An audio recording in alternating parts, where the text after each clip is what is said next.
Good morning, student. Today we are going to discuss about science and philosophy, the Arab's contribution. Okay बेटा, अरब का क्या contribution था science and philosophy में वो आपको पता चलेगा इसमें.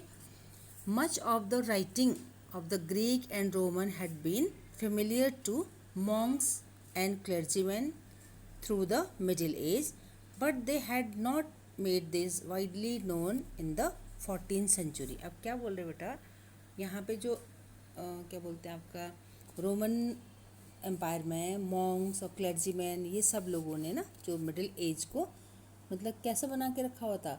सारे मतलब उससे हट के चर्च और क्रिश्चियनिटी से हट के कोई लोग के कुछ थॉट नहीं थे, है ना. वर्ड वेयर वैन इस तरह के थॉट नहीं थे लोगों के माइंड में.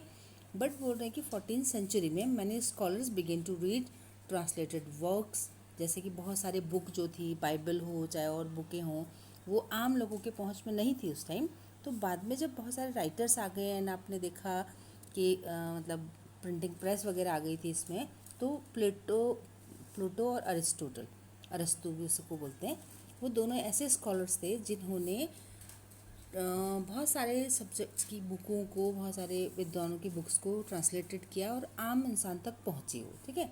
तो while some European scholars and Greek in Arabic translation, the Greeks translated works of Arab and Persian scholars for further transmission. मतलब धीरे धीरे से नॉलेज फिर दूसरे दूसरे लोगों तक भी आने लगा. ओके.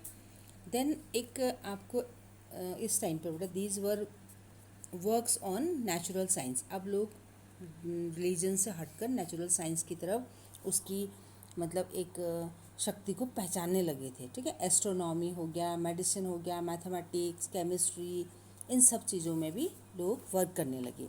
एक टॉलेमी है बेटा. ठीक है. टॉलेमी जो हैं वो एस्ट्रोनॉमी और इस सब चीज़ में उन्होंने बुक्स वगैरह लिखी अरेबिक में. Then among the Muslim writers जो थे उनमें जो अरबिक मुस्लिम राइटर्स थे उनमें भी बहुत सारा नॉलेज था. उसमें इब्न सिन्हा है जो कि 1980 से 1037 तक उन्होंने फिजिशियन और फिलोसफर या इस तरह की बुकें लिखी. ठीक है. Bukhara in Central Asia and Rhazes author of medical encyclopaedia. तो इस तरह की बुक्स वगैरह भी निकाली जाने लगी. तो फिलोसफिकल नॉलेज अब और लोगों में आ गया.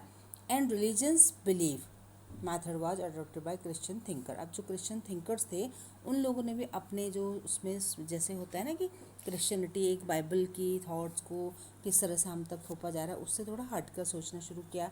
The European spelling of these individuals names made later generation think they were European scholars. This time were only schools of this time were only for the boys. जो स्कूल थे वो boys के लिए होते थे क्योंकि यूरोपियन कंट्रीज़ में भी उस टाइम पर थोड़ा सा इतनी मतलब सिविलाइजेशन नहीं हो पाया था, है ना.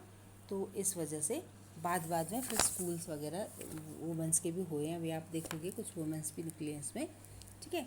तो इसके बाद बेटा जो वहाँ के आर्टिस्ट लोग थे ना वो रियलिज़म मतलब जो भी आर्टिस्ट थे वो इस तरह से हुबहू चीज़ें बनाने लगे जैसे formal education was not the only way through which humanities shape the mind of their age. जो ह्यूमैनिटीज़ लोग थे, मानवतावादी लोग थे, वो क्या करने लगे, इस टाइम के लोगों के जो विचार थे ना वो उस अपने विचार को, जैसे हमारे पास को आइडियाज़ है तो उसको एक आइडल मतलब वो देना, एक मूर्त मतलब चीज़ें जैसे कि आपके माइंड में है किस तरह से तो उसको बना देना, है ना.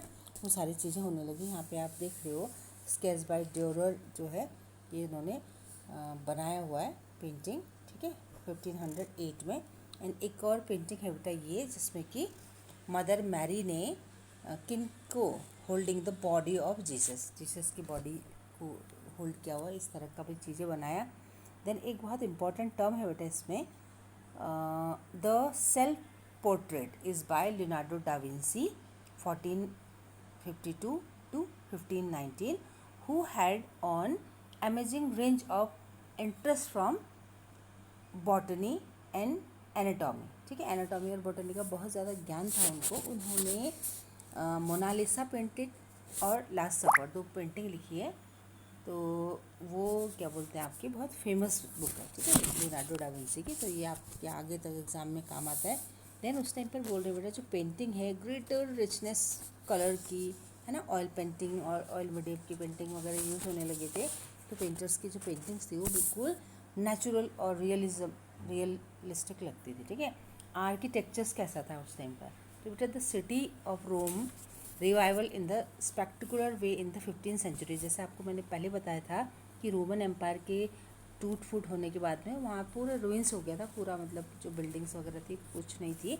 बट यहाँ पे फिर से जो आर्किटेक्चर्स थे उन्होंने पूरे शहर को रिवाइव्ड कर दिया, पुनर्जीवित कर दिया। ठीक है, क्यों? क्योंकि उस टाइम का आर्किटेक्चर्स बहुत अच्छा था रोमन स्टाइल में, और जो आर्किटेक्चर था उसको क्लासिकल बोला जाता है। ठीक है, क्लासिकल जैसे हम बोलते हैं ना बहुत अच्छे क्लासिकल है, तो ऐसे popes wealthy merchants and aristocrats employ architects who were familiar with classical architectures. Artist and sculpture were also do decorate buildings with painting sculpture and reliefs. जो बिल्डिंग्स थी, आपको यहाँ पे बिल्डिंग दिखा भी रहे हैं, तो बहुत अच्छे मतलब चित्रों से और की कारीगरी से मतलब होने लगी। जैसे एक सिंपल दीवार ना होकर बहुत सुंदर उसको आर्ट मतलब वो किया जाने लगा। ठीक है, द पेटा डिज़ाइन ऑफ द डोम, जो डोम होते थे वो चर्च उस तरह के पेटा डिज़ाइन से बने होते थे। ठीक है, एंड जो माइकलेंजो है इनकी चीज़ें बिल्कुल एक बोलते हैं ना कि अमर हो गई, उस तरह की इन्होंने पेंटिंग्स वगैरह बनाई। ठीक है, देन है बेटा एक अनदर रिमार्केबल चेंज बता रहे हैं इसमें, है ना, that the form was this time artists were known individually by name, not members of group or guilds as earlier। जैसे आपने पहले 10th क्लास में भी पढ़ा है कि जो यूरोप में नेशनलिज्म की फीलिंग नहीं थी लोगों के अंदर, है ना, किसी गिल्ड के सदस्य हैं हम, या कोई हमारे लॉर्ड है, या फिर मतलब जो हमारा किंग है, उस तरह उनके लिए थोड़ा सा लॉयल्टी की फीलिंग होती थी। तो अब इंसान किसी ग्रुप का मेंबर या वो सब छोड़कर अपने इंडिविजुअल मतलब अपने को मतलब दिखाने के लिए, बताने के लिए उस तरह से वर्क कर रहा है। ठीक है, एक ये आप देख रहे हैं यहाँ पर लियोन बतिस्ता अल्बर्टी का 1404 से 72 में लिखा हुआ theory and architecture. Him I call an architect who is able to devise and the complete all those work which by the movement of great weights. तो ये जो क्या था आपका ड्यूमो था, डोम जिसे बोलेंगे, फ्लोरेंस में बना हुआ। ठीक है, डिज़ाइन बाय ब्रन एल्शी। ठीक है, तो यहाँ पे क्या दिखा रहे बेटा आपको, अब जो फर्स्ट प्रिंटेड बुक है, ठीक है, तो गुटेनबर्ग ने, क्योंकि वहाँ प्रिंटिंग प्रेस बना चुके थे उस टाइम, है ना, तो earliest exist in a few hand written copies in 1455। पहले क्या होती थी, हैंड रिटन कॉपीज़ ही होती थी। ठीक है, तो 150 कॉपी जो बाइबल, सबसे पहले बाइबल एक बुक है बेटा जो कि जॉन्स गुटेनबर्ग की जो प्रिंटिंग प्रेस में छपी है, तो 150 कॉपीज़ कहते हैं कि फर्स्ट बारी छपाई थी उन्होंने, हैंड टू हैंड बिक गई थी वो। ठीक है, बाय 1500 मैनी क्लासिकल टेक्स्ट। अब उस टाइम पे ना लैटिन लैंग्वेज में, इटालियन या जो भी थी, तो प्रिंटिंग जो बुकें थी वो उसमें लोगों के न्यू आइडियाज़ और बहुत सारे थॉट्स वगैरह 100 ऑफ रीडर्स के पास में जाने लगी। पॉसिबिलिटी बढ़ गई कि इंडिविजुअल्स भी बुक खरीद पा रहे हैं, बाय हो रही है बुकें। ठीक है, तो उससे नॉलेज और आगे लोगों तक पहुंचा। जो नॉलेज को कुछ लोगों के ही हैंड में था पहले, या हम लोगों को उतनी अच्छे से नहीं बताया जाता था, तो वो सारी चीज़ें अब आम ऑर्डिनरी पीपल तक जाने लगी। A chief reason that the humanist culture of Italy spread more rapidly across the Alps from the end of the 15th century। 15th century के बाद में प्रिंटेड बुक्स वगैरह के आने से या उसके नॉलेज का सर्कुलेटेड होने से बहुत सारे ह्यूमनिस्ट कल्चर जो है स्प्रेड होने लगा और भी जगहों में, यूरोप में। ओके बेटा, जो नेक्स्ट वीडियो है वो हम लोग new concept of human being next वाले इसमें पढ़ेंगे। ओके बेटा, हैव अ नाइस डे।